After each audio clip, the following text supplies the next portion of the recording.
नमस्कार, आप देख रहे हैं बीपी लाइव। मैं हूं आपके साथ वंशिका सिंह। बिहार में सियासी हालात बदल गए हैं। महागठबंधन सरकार की अगुवाई कर रही नीतीश कुमार की अगुवाई वाली जनता दल यूनाइटेड यानी जेडीयू और लालू यादव की राष्ट्रीय जनता दल यानी आरजेडी के बीच तल्खी इस कदर बढ़ गई है कि सरकार पर बन आई है। दिल्ली में सियासी गहमागहमी के बीच अब ये करीब करीब तय हो गया है कि बिहार में अब बीजेपी और जेडीयू मिलकर सरकार बनाएंगे। 28 जनवरी को नीतीश कुमार मुख्यमंत्री पद की शपथ ले सकते हैं। ऐसे में अब चर्चा 4 नेताओं की हो रही है, जिसमें शामिल चिराग पासवान, पशुपति पारस, जीतन राम मांझी और उपेंद्र कुशवाहा नेताओं और उनकी पार्टियों के एनडीए में भविष्य को लेकर भी होने लगी है। अब इन नेताओं और इनकी पार्टियों का क्या होगा, इस पर बात करेंगे। बात करते हैं नीतीश की वापसी के बाद चिराग पासवान का क्या होगा। नीतीश और चिराग के बीच की तल्खी जग जाहिर है। चिराग ने तब भी नीतीश के खिलाफ आक्रामक रुख अपना रखा था जब वह एनडीए में थे। बिहार चुनाव में चिराग ने जेडीयू के खिलाफ उम्मीदवार तक उतार दिए थे।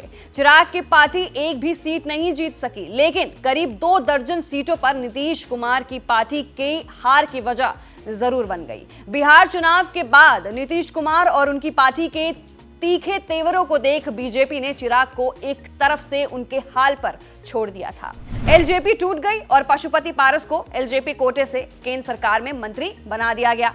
चिराग अपनी पार्टी में अकेले सांसद रह गए, बाकी सभी पारस के साथ हो लिए। चिराग की कुछ ही महीनों पहले एनडीए में वापसी हुई है। दूसरे नेता की बात करते हैं पशुपति पारस की कि इनकी राह कैसी होगी। चर्चा चिराग के चाचा पशुपति पारस की पार्टी राष्ट्रीय लोक जनशक्ति पार्टी यानी आरएलजेपी की लेकर भी हो रही है। पशुपति पारस भी एनडीए में चिराग की वापसी के विरोधी रहे हैं।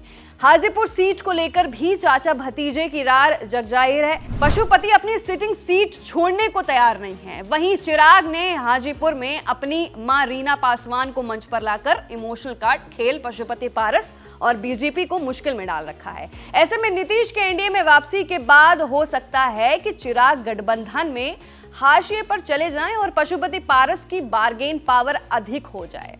बात करते हैं जीतन राम मांझी का एनडीए में क्या होगा अगर नीतीश शामिल हो जाते हैं तो। जीतन राम मांझी कभी नीतीश कुमार के सबसे भरोसेमंद नेताओं में से एक माने जाते थे, लेकिन पिछले कुछ साल, खासकर कुछ महीनों में दोनों नेताओं के रिश्ते तल्ख रहे हैं।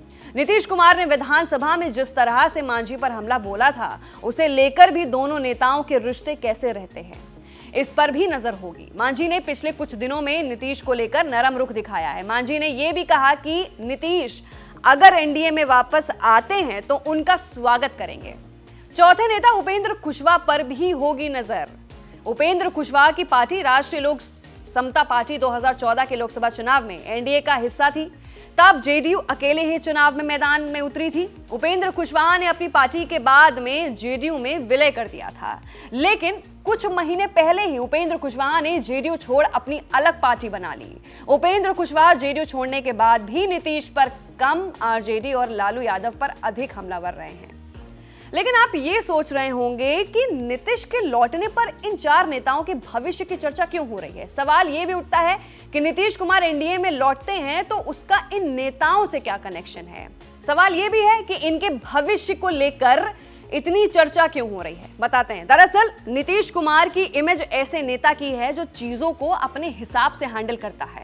नीतीश जिस किसी भी गठबंधन में रहे, प्रभाव इतना मजबूत रखते हैं कि चीजें उनके हिसाब से ही होती हैं।